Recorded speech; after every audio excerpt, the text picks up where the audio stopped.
Oke. Oke, hari ini saya mau berbagi kasih karunia lanjut dari minggu lalu ya. Minggu lalu itu kita bahas silsilah Adam dari Adam sampai Henok. Sekarang kita akan lanjut bukan lanjut sih, kita akan lihat lebih dalam tentang Henok, lebih mendetail tentang Henok ya.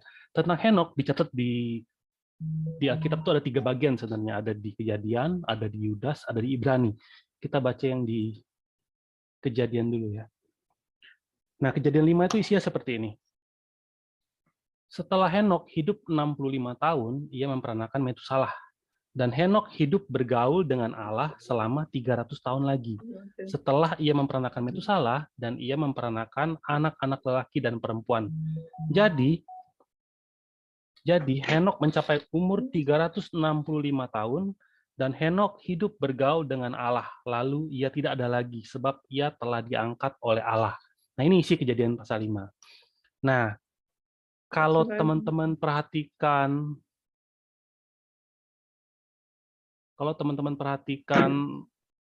ayat 22, di situ kan ada kata lagi kan.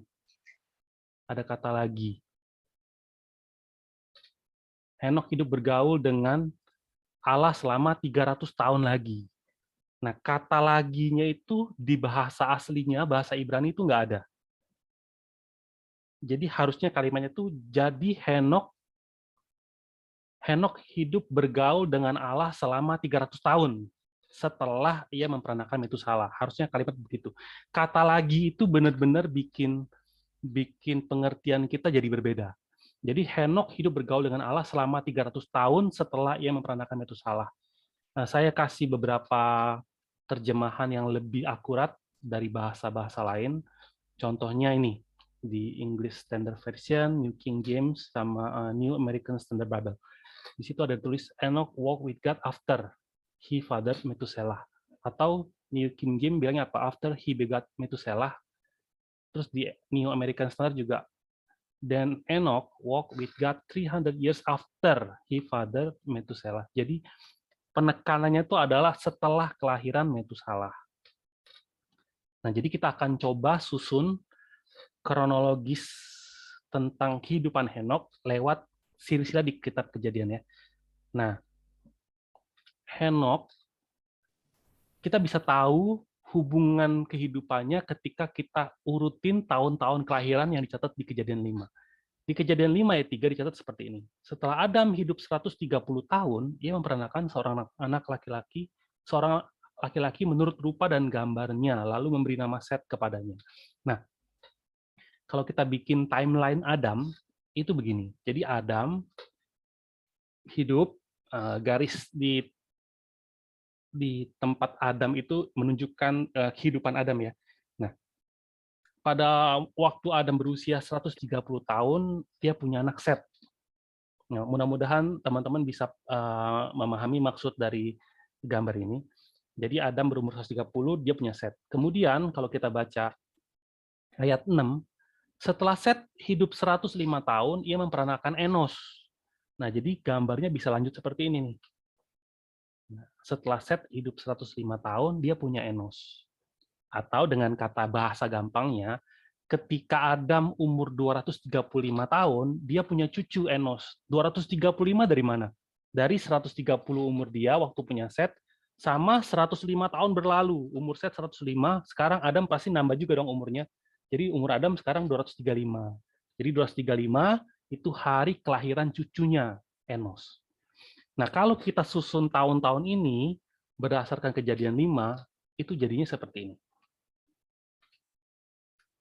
Dari tahun kelahiran Kenan, tahun kelahiran Mahalael, tahun kelahiran Yared, tahun kelahiran Henok.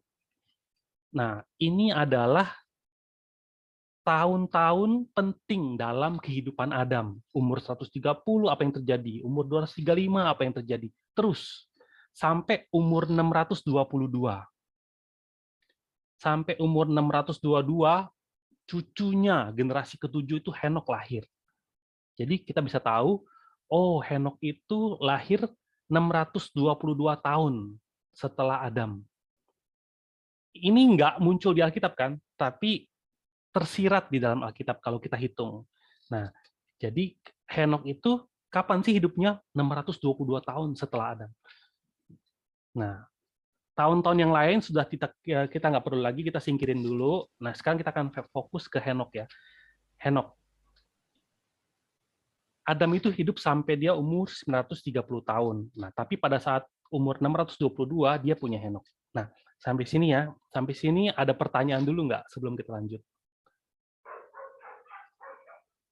Nggak ada ya, ini gampang. Oke, sekarang kita lanjut nih.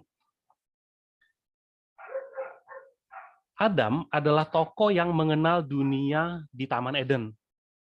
Kalau dicatat di Kejadian 2 ayat 17, tetapi pohon pengetahuan tentang yang baik dan yang jahat itu janganlah kau makan buahnya. Sebab pada hari engkau memakannya, pastilah engkau mati. Pada hari engkau memakannya, pastilah engkau mati. Kalau nggak makan, nggak mati. Tapi firman ini tuh didengar di Taman Eden. Didengar Adam di Taman Eden. Tapi setelah ketidaktaatan, terjadi peristiwa pengusiran dari Taman Eden, kemanapun Adam pergi, selalu ada apa ya? Seperti duri yang menusuk hatinya. Maka sepanjang hidup Adam, pastilah Adam dengan giat mengajarkan kepada keturunan-keturunannya, mengajarkan firman. Sungguh-sungguh. Inti pengajaran Adam itu apa? Firman hidup kekal kan? Tapi karena ketidaktaatan, aku mati. Aku pasti mati, kata Allah. Iblis trik, dia bohongin aku. Dia bilang, nanti kamu akan tahu akan yang baik dan jahat. Jadi seperti Allah. Kelihatannya masuk akal waktu itu. Jadi seperti Allah tuh sebenarnya ya atribut Allah itu bukan soal sekedar tahu baik dan jahat, tetapi atribut Allah itu kekal. Harusnya tuh si ular ngomong, kalau kamu makan, kamu akan hidup kekal seperti Allah. Harusnya seperti itu, tapi dia putar balikan perkataan itu dan aku tertipu. Nah, tapi kalau kalian taat pada firman, pasti kalian akan hidup. Nah, jadi ini adalah apa ya? Firman hidup. Pasti banyak hal lain yang Adam sampaikan. Misalnya hal bercakap-cakap dengan Allah, hal mendengar langsung dari Allah, hal diberikan tanggung jawab memelihara, mengusahakan Taman Eden. Banyak hal yang Adam pasti ceritakan. Janji tentang Mesias, bagaimana pembunuhan Kain dan Habel, ataupun pertobatan Adam sendiri itu pasti Adam sampaikan. Nah, Adam itu sangat yakin dengan janji keturunan perempuan. Maka selama hidupnya, Adam selalu mewariskan iman. Kepada siapa? Kepada semua keturunan-keturunannya, tanpa terkecuali. Anaknya, cucunya, bahkan Henok, yang merupakan keturunan ketujuh dari Adam. Kan? Pasti Henok pernah mendengar dari Adam, atau sering dengar dari Adam. Pasti. Nah, akan tetapi, meski telah mendengar sampai usia 65 tahun, firman yang disampaikan Adam itu tidak menyentuh hati Henok. Itu tidak masuk ke hatinya. Jadi firman itu seperti kayak masuk kuping kiri, keluar kuping kanan. Meskipun berada bersama-sama dengan Adam, menerima pengajaran langsung dari Adam, kehidupan Henok ya tetap kehidupan Henok. Kehidupan kakek Adam ya kehidupan kakek Adam. Jadi aku, kamu. Nah, di zaman sekarang pun, walaupun kita menerima pengajaran Alkitab, menerima pengajaran firman, atau kita ke gereja, kita dengerin khotbah, atau kita baca sendiri Alkitabnya, ada banyak hal yang kita tuh nggak percaya 100%. Apalagi kalau teolog-teolog yang liberal. Mereka bilang Alkitab itu nggak benar 100%. Ada bagian yang salahnya. Kita pun sendiri hari ini baca Alkitab, ada hal yang kita nggak begitu percaya. Mau percaya, tapi sebenarnya nggak begitu percaya. Contoh, coba ya kita baca ini ya. Yohanes 11 ayat 25. Jawab Yesus, Akulah kebangkitan dan hidup. Barang siapa percaya kepadaku, ia akan hidup walaupun ia sudah mati. Dan setiap orang yang hidup dan yang percaya kepadaku tidak akan mati selama-lamanya. Percayakah engkau akan hal ini? Perkataan ini disampaikan Yesus dulu, 2000 tahun yang lalu. Tapi kalau perkataan ini disampaikan kepada kita hari ini, setiap orang yang hidup dan yang percaya kepadaku tidak akan mati selama-lamanya. Percayakah engkau akan hal ini? Kalau kita baca ini dan masing-masing dari kita renungkan di dalam hati, berapa persen kita yakin akan firman ini? Nggak mati itu gimana sih maksudnya? Apakah maksudnya ubah? Ada keraguan nggak waktu kita baca ini? Ya ubah bagus kan? Siapa yang nggak mau ubah? Ya kita amin aja dulu. Tapi apakah beneran atau enggak? Jadi walaupun kita baca cerita tentang Henok yang diubah atau Elia diubah, itu kayak apakah itu akan terjadi pada kita?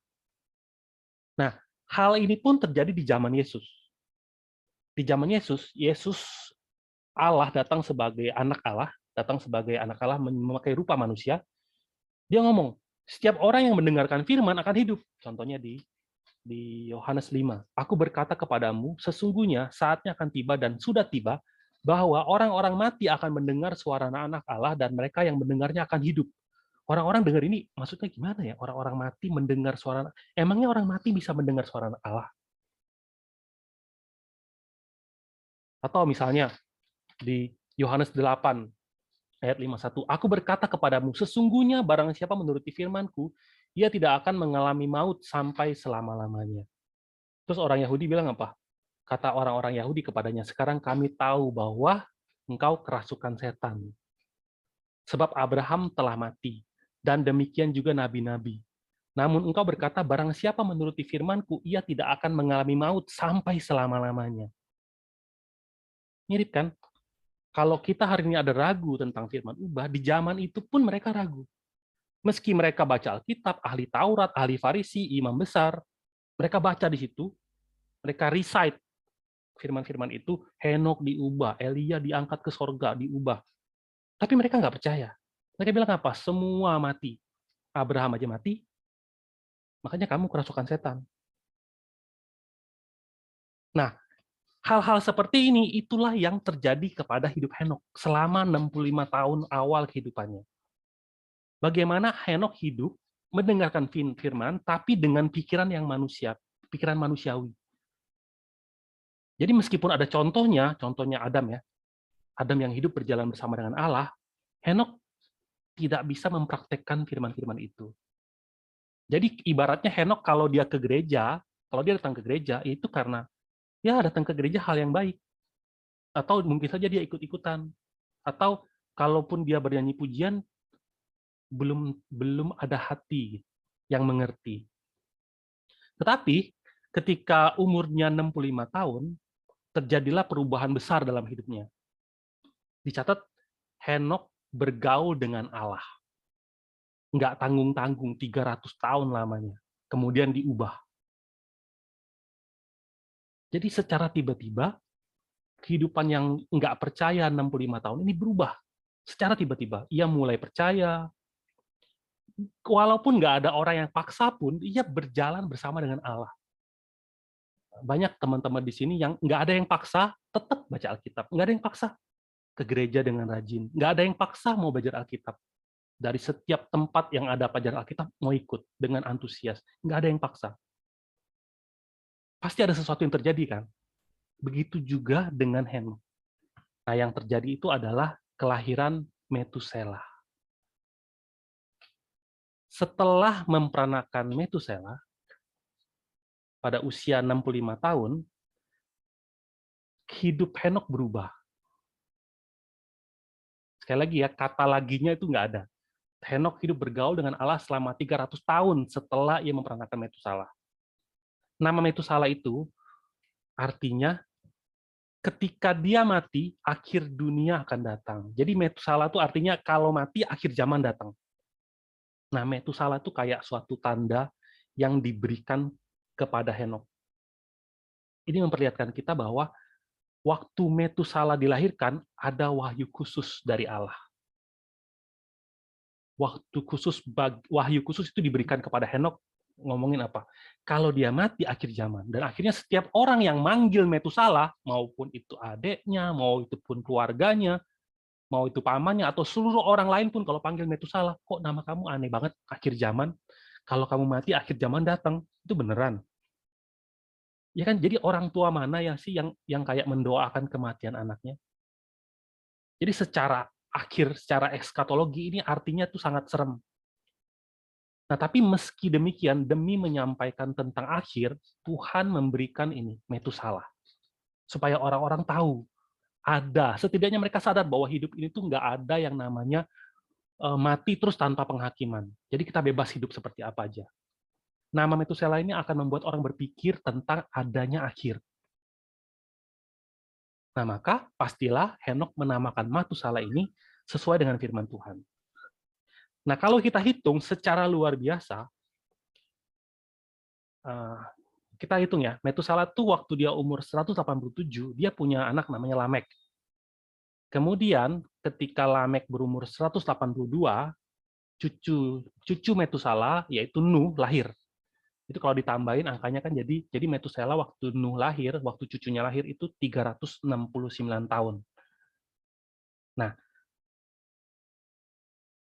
Nuh hidup selama 150 tahun. Tapi ketika Nuh berumur 600 tahun, Tuhan turunkan air bah. Tuhan menghakimi dunia dengan air bah. Jadi, Metusela, berapa umur Metusela waktu air bah terjadi? 369 ditambah 600. 969.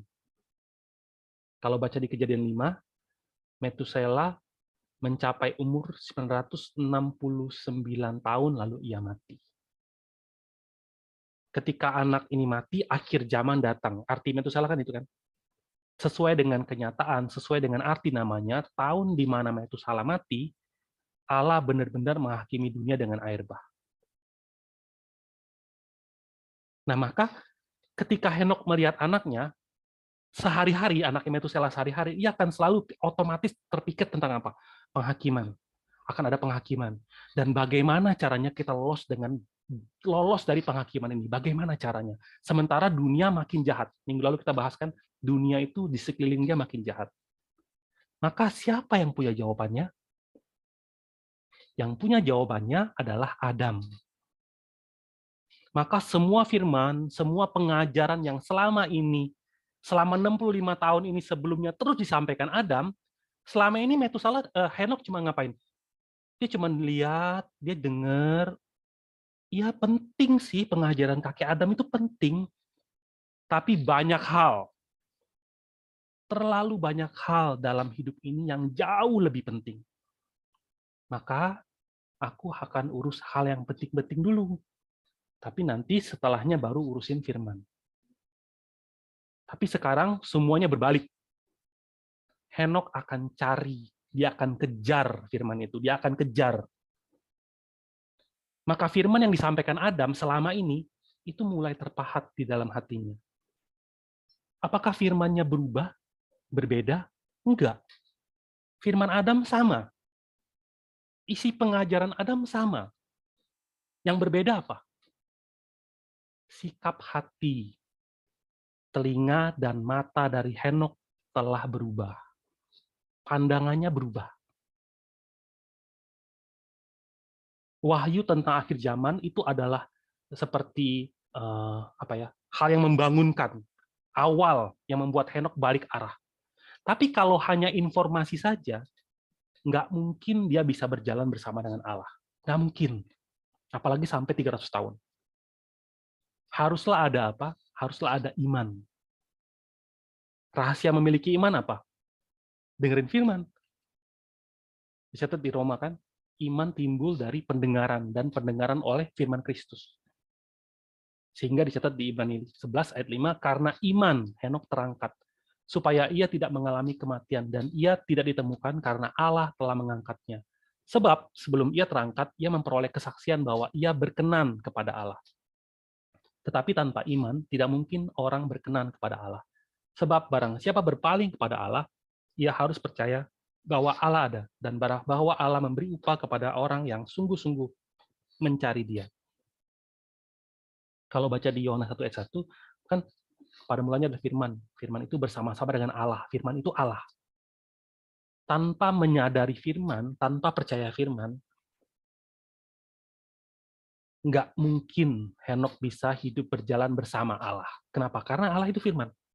Orang yang nggak bisa mengikuti firman, nggak akan mungkin bisa hidup berjalan bersama dengan Allah. Nggak mungkin. Makanya kalau baca di Kejadian 5 ayat 24, dan Henokh hidup bergaul dengan Allah, kata bergaul itu, kalau bahasa Inggrisnya walk, berjalan, bergaul atau berjalan. Kalau bahasa Ibrani-nya italek,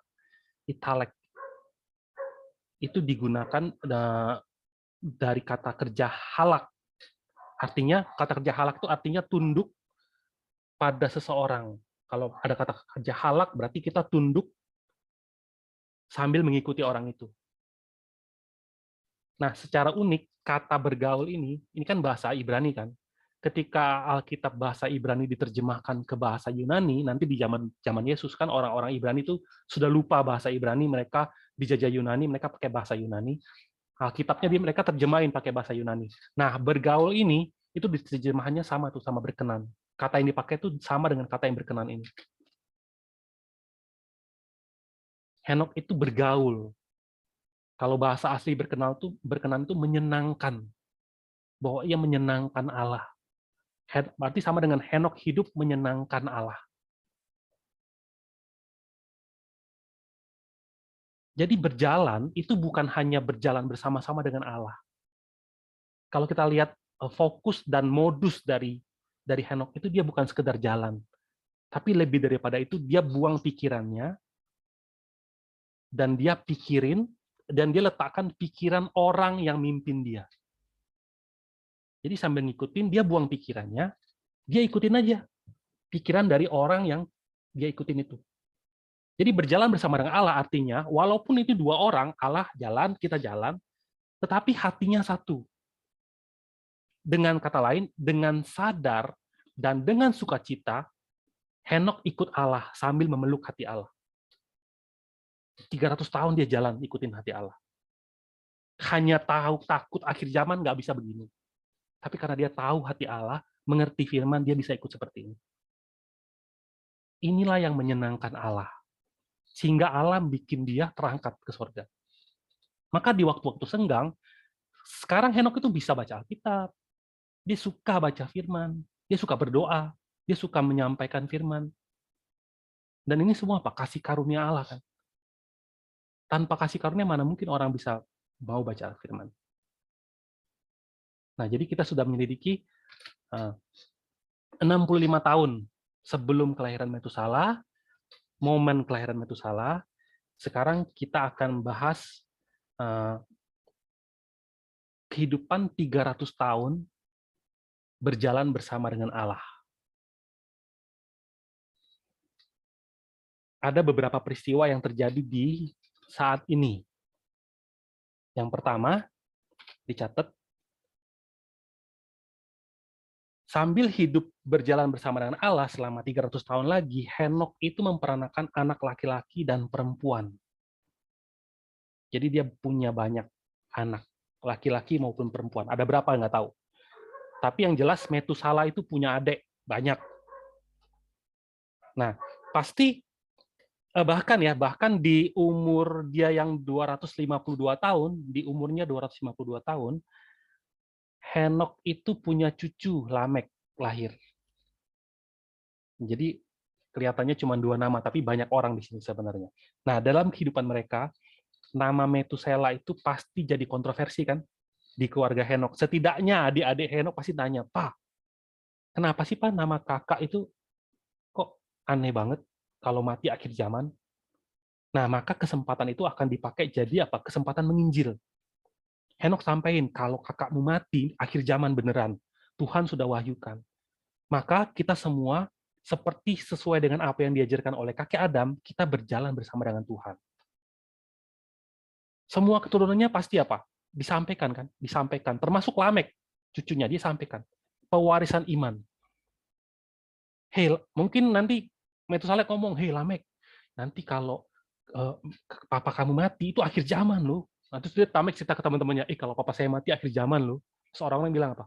Kamu gila. Nah, jadi sebenarnya ya banyak hal nggak gampang kehidupan ini. Makanya pasti Henok ngomong, ini adalah wahyu dari Tuhan. Kalau Metusala mati, akhir zaman akan datang. Makanya kita nggak boleh berbuat fasik, nggak boleh ada kefasikan. Karena orang fasik itu benar-benar akan dihakimi Allah. Jangan hidup seolah-olah penghakiman nggak pernah ada. Kalau dicatat di Yudas 1 dicatat ya. Juga tentang mereka, Henok, keturunan ketujuh dari Adam telah bernubuat, katanya. Sesungguhnya Tuhan datang dengan beribu-ribu orang kudusnya, hendak menghakimi semua orang dan menjatuhkan hukuman atas orang-orang fasik karena semua perbuatan fasik yang mereka lakukan, dan karena semua kata-kata nista yang diucapkan orang-orang berdosa yang fasik itu terhadap Tuhan. Kedatangan Tuhan itu ngomongin akhir zaman, kan? Yesus pun berfirman sama mengenai gambaran kedatangan kedua. Alkitab gambarin beberapa adegan, contohnya ya, bisa dicatat ya sini. Oh, nggak ada. Coba ada yang bisa bantu baca Matius 16 ayat 27.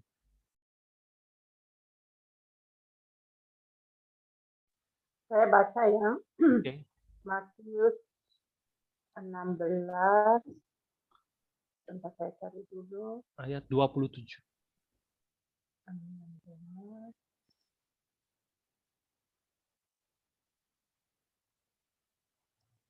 Ayat 27 berbunyi demikian. Sebab anak manusia akan datang dalam kemuliaan Bapa-Nya, diiringi malaikat-malaikatnya. Pada waktu itu perbuatannya. Amin. Amin. Sama kan? Mirip. Apa yang dinubuatkan oleh Henok sama apa yang dikatakan Yesus mirip. Maka selama hidup berjalan bersama Allah dalam 300 tahun ini, ketika dia punya anak, punya cucu, dia pasti mendidik anak-anaknya dan cucu-cucunya dalam iman. Nah, hal kehidupan seperti ini, siapa yang paling bersuka cita?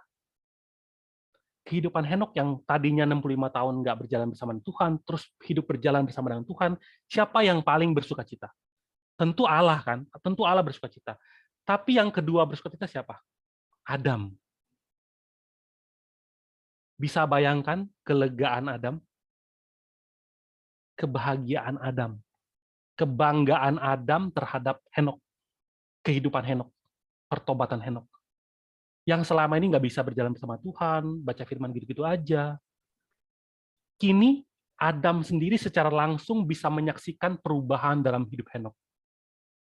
Dan di dalam diri Adam muncul suatu keyakinan apa? Makin muncul keyakinan apa? Sungguh-sungguh firman Allah itu hidup. Firman Allah itu beneran hidup. Dicatat di Alkitab apa? Satu orang bertobat itu di sorga gempar. Gempar. Kita lanjut lagi ya.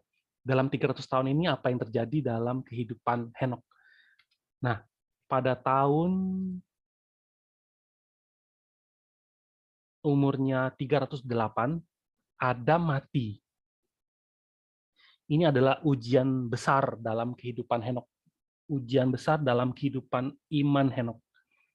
Kenapa? Sebagai catatan, ketika Adam mati, Henok usia 308, Metusala umurnya 243, Lamek usianya 56. Lamek keturunan ke-9 itu sempat hidup sama Adam 56 tahun. Nah, Adam adalah teladan pertama, teladan nomor 1 bagi Henok untuk kehidupan berjalan bersama dengan Allah. Adam hidup berjalan bersama Allah dan mati di usia 930 tahun. Ini adalah suatu hal yang sangat mengejutkan bagi Henok. Ia bingung, ya mungkin kebingungan. Karena sejauh ini Adam yang ngajarin firman apa? Taat, itu nggak mati. Henok mungkin nggak pernah membayangkan bahwa Adam akan mati. Atau mungkin Adam pernah ngomong, karena saya melanggar, saya pasti mati. Tapi pastilah ada saat di mana-mana Henok menerima banyak godaan, atau melihat banyak hal di dunia, dan imannya goyah. Lalu di saat-saat lemah, di saat-saat dia bingung, dia pergi kemana? Ke Adam. Kakek Adam, bagaimana ya? Oh, tapi di saat itu ada Adam. satu-satunya yang bisa memperkuat dia. Satu-satunya orang yang beneran hidup berjalan bersama Allah bahkan sebelum kejatuhan di Taman Eden. Tapi Adam ini mati. Dalam hati Henok pasti muncul pikiran apa ya? Bagaimana ya sekarang ya? Apakah aku akan terus lanjut hidup berjalan bersama dengan Allah? Bukankah Adam yang ngajarin aku? Bukankah hidup berjalan bersama dengan Allah itu nggak mungkin kalau nggak lihat Adam? Dan Adam ini mati tiba-tiba. Orang yang menyampaikan firman ubah mati. Itu kayak apa? Kayak Yesus kan? Yesus datang tadi ngomong apa? Yohanes 8:51. Yang menuruti firman-Ku tidak akan mengalami maut sampai selama-lamanya. Murid-murid itu mengalami hal yang sama loh. Guru kami nggak mungkin mati. Orang dia ngajarin firman ubah, tapi yang terjadi apa? Bukan hanya mati, Yesus mati dengan sangat tragis di kayu salib. Dan selama 3 hari sebelum kebangkitan itu apa? Ini mungkin hati murid sama seperti hati Henok. Sebelum kebangkitan ya, selama 3 hari itu. Orang yang ngajarin ubah mati dengan sangat tragis. Akhirnya apa? Bubar semua. Pada pulang. Yang jadi nelayan, balik jadi nelayan.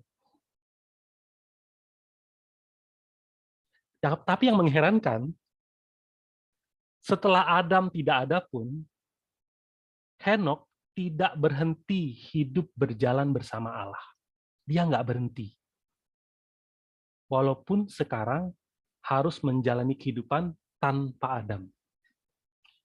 Kalau kita hitung ya, dari umur 308 sampai diubah umur 365, itu masih 57 tahun. Artinya, selama 57 tahun ini adalah suatu pernyataan iman yang sangat kuat, yang sangat telak. Iman yang bukan iman palsu.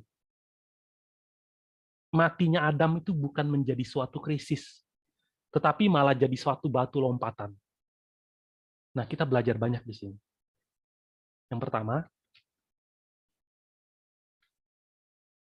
Henok adalah gambaran ubah dari jemaat kudus di akhir zaman. Dicatatkan, Henok bernubuat apa? Sesungguhnya Tuhan datang dengan beribu-ribu orang kudusnya. Henok itu adalah gambaran dari ubah jemaat kudus di akhir zaman. Adam itu adalah gambaran dari dia yang akan datang. Adam itu gambaran Yesus. Adam yang adalah manusia biasa, sama seperti Henok, dia manusia biasa. Manusia biasa, hidup sambil mengajarkan firman. Manusia lain dengar, terima firman-nya, ubah. Ini adalah gambaran dari Allah nih ya sekarang ya, datang menjadi manusia, seperti manusia, yaitu Yesus, mengajar firman, dan manusia lain yang dengar, ubah. Dia juga diubah. Tapi, waktu kedatangan pertama, itu nggak terjadi. Kalau Yesaya 9, seorang anak lahir bagi kita, seorang putra, lambang pemerintahan ada di bahunya. Namanya apa? Penasihat yang ajaib, Allah yang perkasa. Terakhirnya apa? Raja damai. Itu nggak genap. Yang digenapi apa ya? Yesaya 5:3. Sebagai taruk ia tumbuh. Bahkan bagi kita pun, dia tidak kita anggap sebagai sesuatu yang layak dihitung. Padahal dosa kita yang dipikul. Adam yang manusia ngajarin firman, manusia lain dengar ubah. Allah datang, manusia lain dengar disalipin. Makanya dicatat di Alkitab apa? Di Yohanes awal. Ia datang kepada milik kepunyaannya, tetapi milik kepunyaannya tidak menerima dia. Tapi, meskipun belum ada ubah di kedatangan pertama, Yesus naik ke atas kayu salib dan bilang apa? Aku kasih kamu jubahku ya, kamu yang benar, aku yang salah. Sampai kamu bisa ngerti dan benar-benar ngerti firman, sampai saat itu aku akan tanggung. Tapi, kedatangan kedua, ini pasti akan genap. Karena firman Tuhan tuh nggak mungkin nggak digenapi. Makanya di judul 1 apa? Sesungguhnya Tuhan datang dengan beribu-ribu orang kudusnya. Itu yang pertama. Yang kedua, hidup berjalan bersama dengan Allah haruslah tidak berubah. Arahnya sama, waktunya sama, kecepatannya sama, tujuannya sama, hatinya sama. Sebelum atau sesudah matinya Adam, kalau imannya palsu, dia pasti langsung lari, berubah. Walaupun sekarang nggak ada lagi sosok dia bisa bertanya, nggak ada lagi sosok dia bisa berkonsentrasi, nggak ada lagi sosok yang bisa menegur, tapi dia tetap berjalan bersama dengan Allah. Yang ketiga, lewat silsilah ini, Tuhan kasih kita 2 jalan keselamatan. Tuhan nubuatkan 2 jalan keselamatan, melalui kebangkitan dan ubah. Ibrani 9 sama Roma 6 ayatnya catat begini. Dan sama seperti manusia ditetapkan untuk mati hanya untuk 1 kali saja dan sesudah itu dihakimi, Roma 6, sebab upah dosa ialah maut, tetapi karunia Allah ialah hidup yang kekal dalam Kristus Yesus Tuhan kita. Kematian ini digenapi oleh Adam. Sesuai dengan apa yang Allah katakan, Adam mati. Tapi 1 Korintus 15 catat apa? Dalam sekejap mata, pada waktu bunyi nafir yang terakhir, sebab ada yang bisa bantu baca ayat 51 nggak? 1 Korintus 15 ayat 51-nya dulu.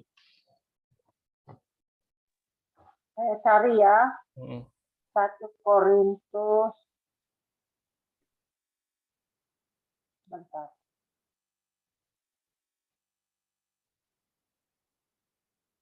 Oke, 1 Korintus 51 ayat berapa? 1 Korintus 15 ayat 51. Ayat, oke. Satu ayat di atas ini. Oke, saya baca ya. Sesungguhnya aku menyatakan kepadamu suatu rahasia, kita tidak akan mati semuanya, tetapi kita semuanya akan diubah. Amin. Nggak akan mati katanya. Udah 2000 tahun hampir setelah Paulus ngomong itu. Dalam sekejap mata, pada waktu nafir yang terakhir, sebab nafir akan berbunyi dan orang-orang mati akan dibangkitkan dalam keadaan yang tidak dapat binasa dan kita semua akan diubah. Itu terus masih sampai ayat 55. Nanti teman-teman bisa baca. Jadi 2 jalan, kebangkitan dan ubah itu di orang yang pertama kali mati di dalam silsilah Adam secara normal itu Adam. Jadi orang pertama yang meninggalkan dunia ini Adam. Setelah Adam siapa? Henok. Jadi setelah kematian semua orang syok. Wah, mati beneran. Berarti karena dosa semua mati dong. Tetapi Tuhan tunjukin apa? Orang kedua yang mati itu bukan Set, bukan Enos, bukan. Tapi Henok duluan diangkat. Akhirnya orang bisa lihat apa? Oh, ternyata apa yang Adam ajarin itu benar.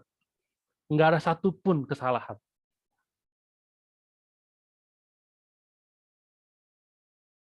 Nah, jadi orang pertama mati itu Adam, orang kedua diubah.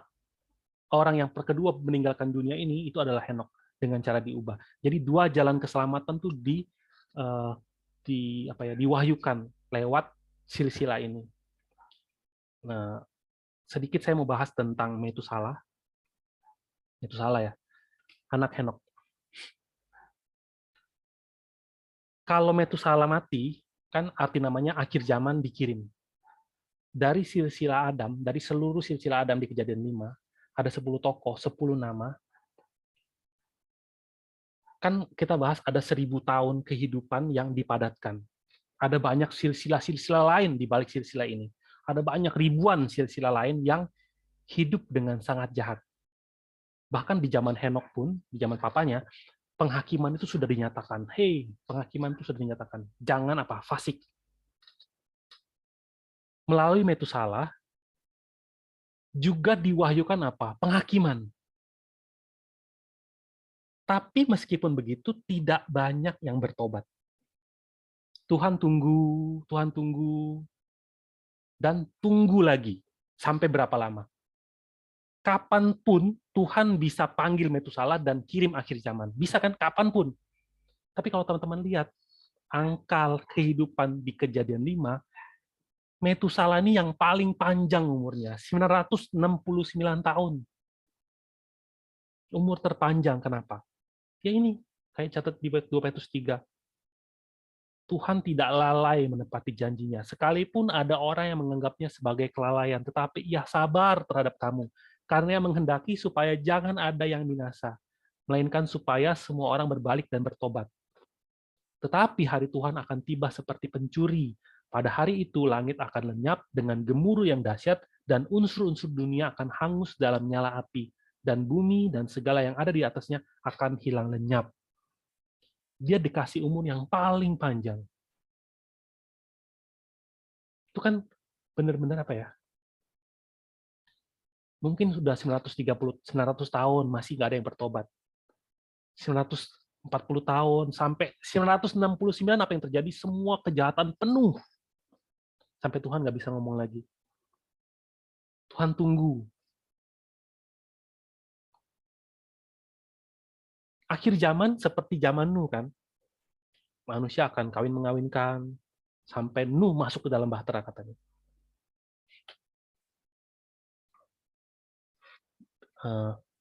Nuh itu mulai bangun bahtera ketika dia umurnya 520 sampai 530. Kita akan bahas ini minggu depan.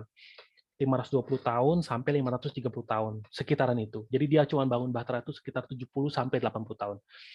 Nah, akhir zaman itu terjadi di waktu itu kan waktu Nuh umur 600 tahun kan. Air bah datang. Ketika Tuhan Yesus kasih perumpamaan, bukan kasih perumpamaan ya, kasih perumpamaan bahwa akhir zaman itu akan seperti zaman Nuh. Ketika kita baca firman itu, kebanyakan orang-orang pikir, oh zaman Nuh itu adalah zaman ketika Nuh bangun bahtera. Sampai air bah datang. Tapi sebenarnya zaman Nuh itu kapan? Seluruh kehidupan Nuh kan. Bagaimana dengan kehidupan sebelum membangun bahtera? 520 sampai 530 tahun ini apa yang terjadi? Nggak banyak orang perhatiin. Nggak banyak yang perhatiin. Di masa ini, kalau nggak lewat buku sejarah penebusan, nggak bakal tahu. Saya juga bakal tahu. Nuh itu hidup sama Set, Enos, Kenan, Mahalael, Yared, Henok, Metusala, Lamek. Semua bapak-bapak leluhur itu hidup di zaman ini. 520 tahun pertama. Ada banyak sekali rahasia besar di sini. Kenapa sih Nuh baru kawin umur 500-an, yang lain umur 100-an udah punya anak, dia kawin umur 500-an. Masa sebelum bangun bahtera, itu penting sekali. Periode penting. Rahasia besar. Masa yang memampukan Nuh untuk bangun bahtera. Masa yang memampukan Nuh bisa taat bangun bahtera. Walaupun Allah cuma satu kali. Cuma sekali aja menampakkan diri dan berfirman, aku akan mengakhiri dunia, kamu bangun bahtera. Satu kali. Periode 500 tahun ini, periode sebelum bangun bahtera, itulah periode yang membedakan Nuh dengan manusia-manusia lain. Kalau Alkitab catatnya apa? Ini periode kasih karunia. Dicatat di Kejadian 6 ayat 7. Ada nggak di sini ya? Nggak ada. Ada yang bisa bantu baca nggak? Kejadian 6 ayat 7 dan 8. Kejadian 6. Bentar ya. Ayat 7 dan 8. Oke. Kejadian 6 ayat 7 dan 8. Ayat Kejadian 6 kan Pak Rusdi Iya, ya? Kejadian Ayat 6. Ayat 7 dan 8. Berfirmanlah Tuhan, aku akan menghapuskan manusia yang telah kuciptakan itu dari muka bumi, baik manusia maupun hewan, dan binatang-binatang melata dan burung-burung di udara, sebab aku menyesal bahwa aku telah menjadikan mereka. Ayat 8, tetapi Nuh mendapat kasih karunia di mata Tuhan. Tetapi Nuh mendapat kasih karunia dari mata Tuhan. Kenapa? Atau bagaimana? Apakah Nuh spesial, diciptakan spesial? Rahasianya itu ada di 520 tahun ini. Kehidupan awal. Masa kasih karunia adalah masa yang membedakan akhir zaman akan datang sebagai pencuri atau enggak. Yesus kasih peringatan apa? Tetapi ketahuilah ini, jika tuan rumah tahu pada waktu mana pada malam hari pencuri akan datang, sudahlah pasti ia berjaga-jaga dan tidak akan membiarkan rumahnya dibongkar. Sebab itu hendaklah kamu juga siap sedia, karena anak manusia datang pada saat yang tidak kamu duga. Jadi nanti kalau kita bahas tentang Metusala dan Lamek, kita hanya lihat kehidupan Henok dan Metusala aja kita udah bisa bayangin kan, oh berarti Nuh sendiri sambil lihat kakeknya, wah kakek kalau mati akhir zaman ini. Itu pun kasih karunia kan, dicatat di 1 Tesalonika 5. Tetapi tentang zaman dan masa, saudara-saudara tidak perlu dituliskan kepadamu, karena kamu sendiri tahu benar-benar bahwa hari Tuhan datang seperti pencuri pada malam. Apabila mereka mengatakan semuanya damai dan aman, maka tiba-tiba mereka ditimpa oleh kebinasaan, seperti seorang perempuan yang hamil ditimpa oleh sakit bersalin. Mereka pasti tidak akan luput. Tetapi kamu, saudara-saudara, kamu tidak hidup di dalam kegelapan. Sehingga hari itu tiba-tiba mendatangi kamu seperti pencuri. Karena kamu semua adalah anak-anak terang dan anak-anak siang. Kita bukanlah orang-orang malam atau orang-orang kegelapan. Sebab itu baiklah jangan kita tidur seperti orang-orang lain, tetapi berjaga-jaga dan sadar. Sebab mereka yang tidur waktu malam, dan mereka yang mabuk waktu malam. Tetapi kita yang adalah orang-orang siang, baiklah kita sadar, berbaju jirakan iman dan kasih, dan berketopongkan pengharapan keselamatan. 500 tahun itu adalah masa yang membedakan hidup anak-anak siang atau anak-anak malam. Nah, sama seperti itu, ini pembahasan kita tentang Henok sampai di sini. Nanti minggu depan kita akan lanjut tentang Metusala, Lamek, dan Nuh.